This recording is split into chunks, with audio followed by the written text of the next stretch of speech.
Hey, how's it going? This is Doug again with the Disney Plus Everyday Challenge, and today we have Pixel Perfect. One of the I had no idea what this was. Obviously, just by looking at it, I don't recognize any of the actors. It- this is definitely Disney Plus. No, sorry, not Disney Channel movie. One of the things I kind of do like about this type of movie, um, to start off here, is that I like movies about technology of the time in which they're made. So it gives a kind of an idea of where we were at the time and what we thought technology could do, especially if it's the type of technology that sort of speculates on how we can use it to its ultimate level, sort of like the Star Trek kind of thing. I mean, you look at old Star Trek and you see, hey, this is what we thought technology could do in the 23rd century, in the 24th century, whatever those, far in the future. We speculate that we can make food replicators, we can have phasers, we can teleport and do things like that. Well, this movie is made in 2004, and yeah, we were definitely chugging along with with technology, but we were in the very edge of social media. With maybe we had Friendster and things like that, maybe MySpace thing, stuff of that nature. Um, this goes beyond that, and AI has always been a thing. Back to Blade Runner, and of course AI. But the idea that and also Star Trek, again, Star Trek: The Next Generation with the holodecks and things like that. What this movie speculates is that in 2004, somebody smart enough could make a three-dimensional, physical, realistic-looking hologram of a living being and make them interact with people as an AI. Uh, that's kind of what Roscoe does. Roscoe is a teenage kid. He's our main character, and his dad's a super smart technology guy. By the way, dad's single, but mom is not dead. As far as we can tell, dad just got divorced and has a poor dating life. He spends a lot of time alone. He's a very minor character, but he kind of lends perspective to Roscoe in how he relates to the girls in his life, particularly one or two in particular. These right here. Um, so anyway, yeah. So no dead parents, as far as we can tell. Mom's just gone. They never say the divorce word. So, all right, here you go. So Roscoe is at home and he spends his time making holographic cats. He gets a hold of Dad's technology, and he's super smart as well, and decides, hey, I'm gonna make holographic cats that can't go outside, but are intelligent enough to make a decision to say, I'm a cat. Why don't I climb out a window and go outside?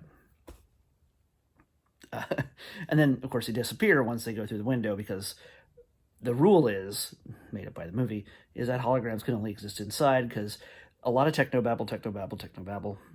You can have holograms that move around in real space and perfect lighting and everything else, and people can believe they're real until they touch them or they try to go outside the space.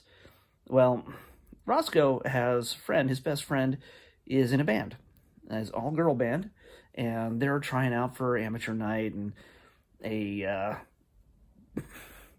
much rougher looking British Simon Cowell, again, redundant there, but another a Simon Cowell knockoff is judging teenagers in bands to see if they can make it at his club.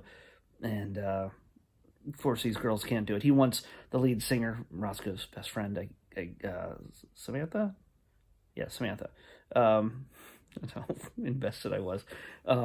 Samantha, talented guitarist, just like her mom, who also, we don't see a dad. No, we do see. No, there's a dad. There's a dad. We saw a dad at one point. Sorry, I have to just do the Disney tropes. Um, and Samantha's in they're a talented band, but the mogul, the guy who's judging this Simon Cowell wannabe, needs to see her move and lose the guitar and be, I guess, super sexy because that's what everybody wants to see in 2004. Well, she's not good at moving around. She just plays a guitar and she rocks. Should be enough for a band. But she needs to move it like Jagger. He literally references Mick Jagger without doing the song, referencing the song, which didn't exist in 2004. So so the girls just are not going to make the cut because they don't know how to dance and move around. Also, by the way, the actresses who play the musicians in the band, Zeta Bites is the name of the band. Zeta Bites, sure. They do their best to really hide the fact that they do not know how to play these instruments. They're just there to look like they're in a band, and they have a certain look. So it's a diverse band, just so you know. White girl, black girl on bass, Asian girl on drums. In real life, they can't play those instruments, but in the band, they sound really great. The songs are actually pretty good. The lyrics aren't great, but the songs are pretty much indicative of its time, and they're poppy, they're rock, nothing that'll blow your mind, but they're kind of want to be Avril Lavigne's without the girl part, The one, Samantha has pictures of Avril Lavigne all over her bedroom, so. Anyway, Roscoe, being the best friend of Samantha, he does his best to create someone in a hologram using elements of the voices of many other singers that are just generic people, not real people, not real musicians that we know in our world. He creates an amalgamation of voices and looks and uses 4% of this girl, 30% of this girl's shoulders, and 4% of this girl's earlobes, and puts together a Frankenstein hologram of the perfect girl. And this girl is lean and tall and blonde and just beautiful and energetic, and she does these like triple, quadruple flips off the drum riser or something. And she also can sing without a microphone, apparently. That's what took me out of the movie. As if all this already didn't. But it took me out of the movie.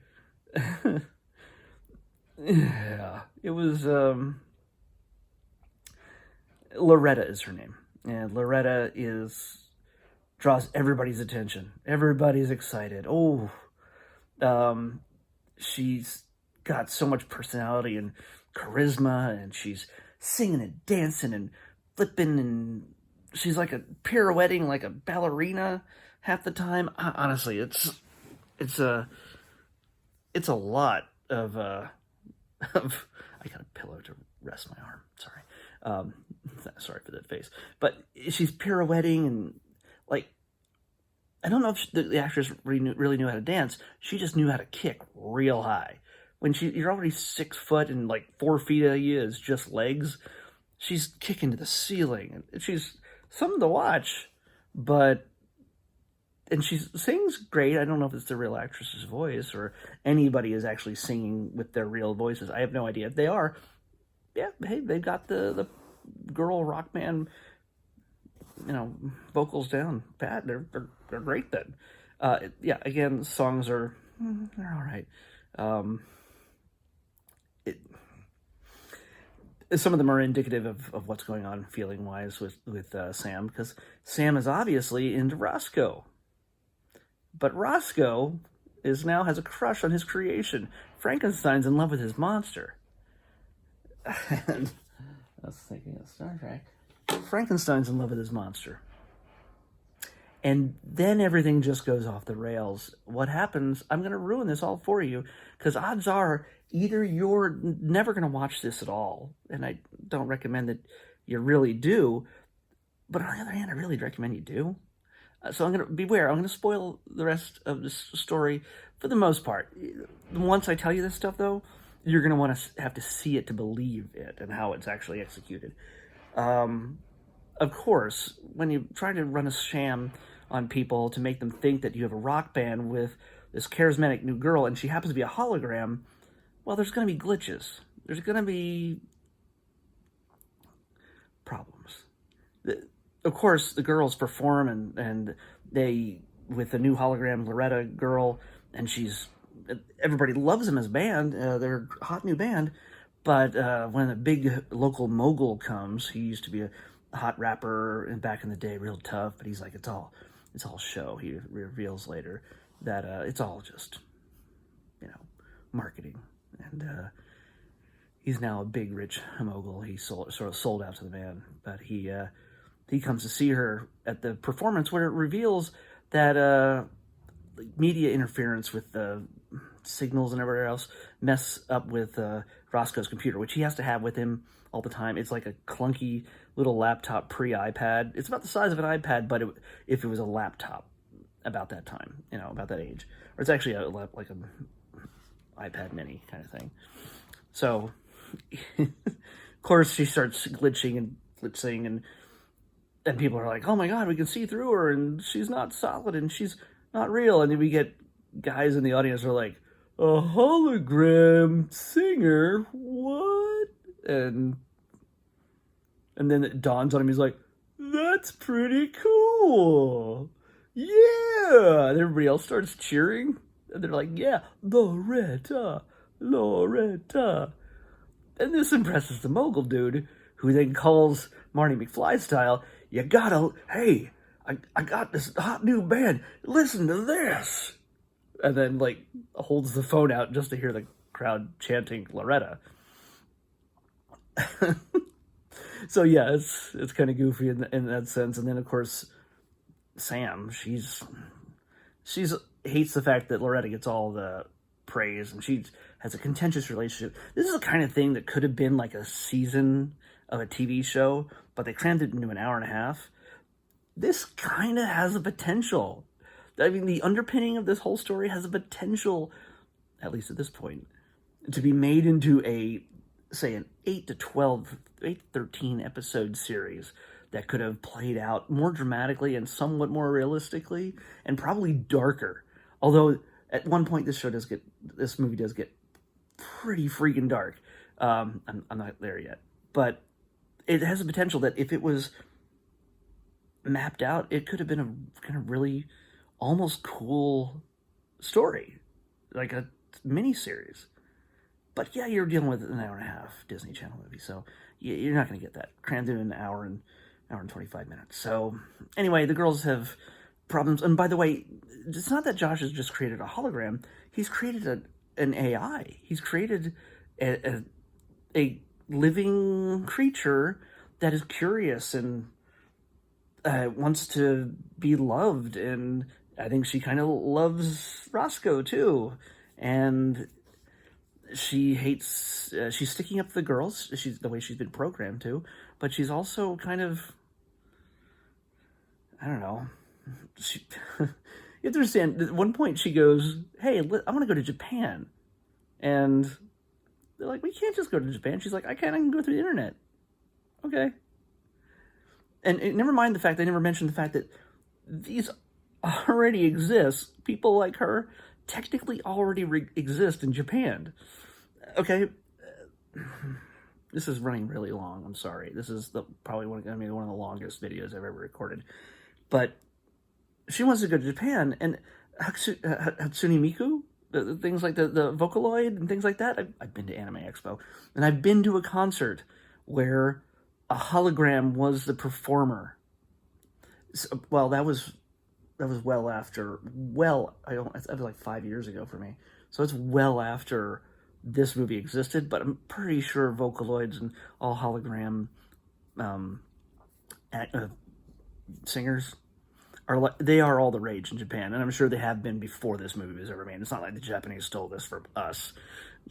This is really an Americanized concept of a Japanese story, and I would not be surprised if this story existed in the 90s in some sort of Japanese anime or manga story. I almost guarantee it. Somebody can tell me if you know what it is. If you've gotten this far in this video and you know what that is, that this concept is stolen from, feel free to comment. But yes, to really wrap this up,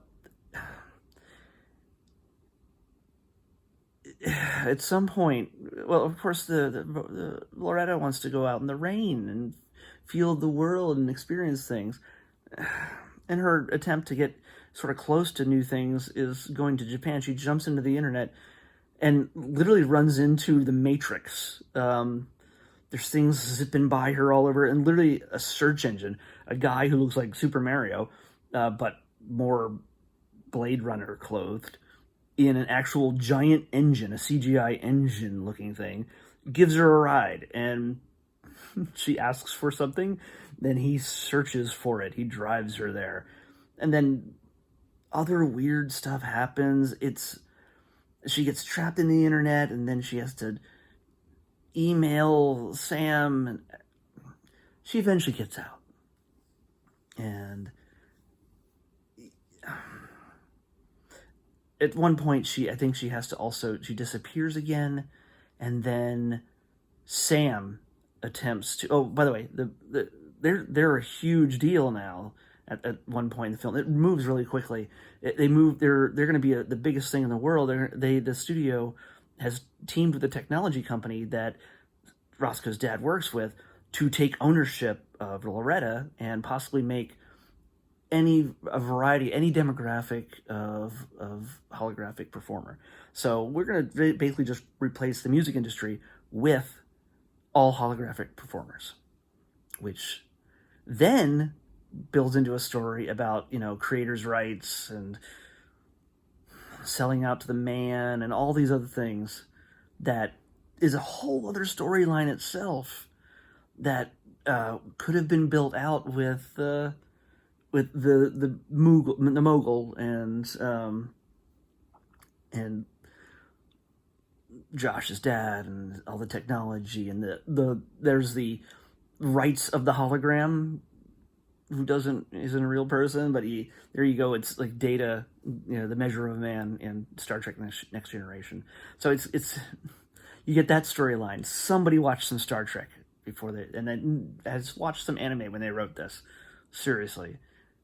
Eventually, Sam decides when Loretta disappears again because the studio is taking hold of her, the girls decided to perform again with Sam taking the Loretta role, putting a wig on, everything else, and trying to do acrobatics and not the impossible quadruple flips, thankfully, but she does a jump that flips her right off the stage and lands her on her head.